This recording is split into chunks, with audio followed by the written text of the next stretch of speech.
আমরা false হিরোকে worship করি।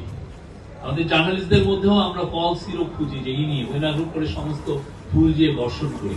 আপনারা দেখেছেন বছরের পর বছর সাংবাদিকরা ডিইউজে, বিএফইউজে বিভিন্ন সাংবাদিকদের ওনারা লিডার হয়েছেন। একটাই হয়তো একটা ভালো প্লট পাওয়া যাবে। আমি ইনকাম করে তো অত টাকা কামাতে পারবো না, আমার মেধা দিয়েও আমি সেই জায়গায় যেতে পারবো না। তো বেস্ট ওয়ে হচ্ছে যে দেখি না রুলিং পার্টির সাথে আমরা একটা দোসর রুলিং পার্টির কাছাকাছি আসি, এসে তার থেকে কিছু আদায় করা যায়। আমি একজন সাংবাদিক লিডার, আমি শুনেছি উনি 150 কোটি টাকার সম্পত্তি করেছিলেন জাস্ট এইভাবে প্লট গুলো করে। সেই জায়গায় মাহফুজুল্লাহ ভাই ব্যতিক্রম ছিলেন। প্রথম থেকেই উনি ওনার খুব চোজেন কিছু এরিয়া ছিল।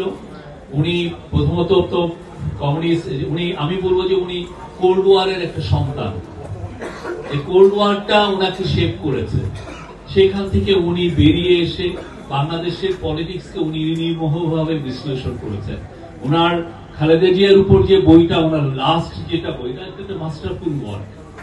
ওনার যে শ্রমটা উনি দিয়েছেন, এবং কখন উনি লিখেছেন, যখন যেই সময় খালেদা জিয়া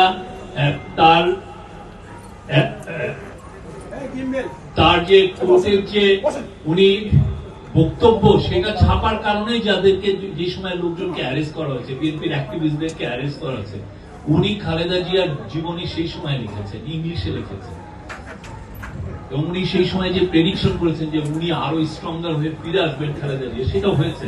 মাহফুজুল্লাহ ভাইয়ের সেটা দেখে যেতে পারেন নাই, বাট সেটা কিন্তু হয়েছে, বিকজ ওনার ওই দূরদর্শিতা সেটা ছিল। আমাদের বাংলাদেশের আমরা ফলস হিরোকে ওয়ার্শিপ করি। আমাদের জার্নালিস্টদের মধ্যেও আমরা ফলস হিরো খুঁজি, যে ইনি ওনার উপরে সমস্ত ফুল দিয়ে বর্ষণ করি। মাহফুজুল্লাহ ভাইদের মতো হিরো খুব কম। প্রচুর তারা স্কলারশিপে তারা স্পেন্ড করেছেন, এবং ওনাদের লেখা সারা জীবন আমাদেরকে পথ নির্দেশনা করে। ওনার বিচিত্রার লেখা, ওনার সাংবাদিক হিসেবে এনভায়রনমেন্টাল জার্নালিজমের ওনার লেখা, ব্রিলিয়ান্ট লেখা।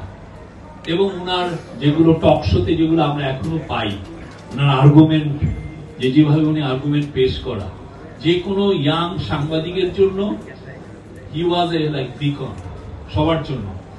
আমরা বাংলাদেশে আমাদের আরো অনেক অনেক মাহফুজুল্লাহ দরকার, সেটা পরের বিষয়। কিন্তু যে উনি যে ডিফাই করছেন, আমি জানা আপনার ন্যারেটিভ আমি নিব না। আপনি যে ন্যারেটিভটা ইম্পোজ করতে চাচ্ছেন, আমি সেটার মধ্যে ফ্ল দেখছি, সেটার মধ্যে ভয়ঙ্কর রকমের দুর্গন্ধ দেখছি। এই যে এটা যে বলে ফেলা, এটা তো বাংলাদেশে সত্যিকার অর্থে মেরুদণ্ডওয়ালা সাংবাদিক পাওয়া খুব মুশকিল। Thank you.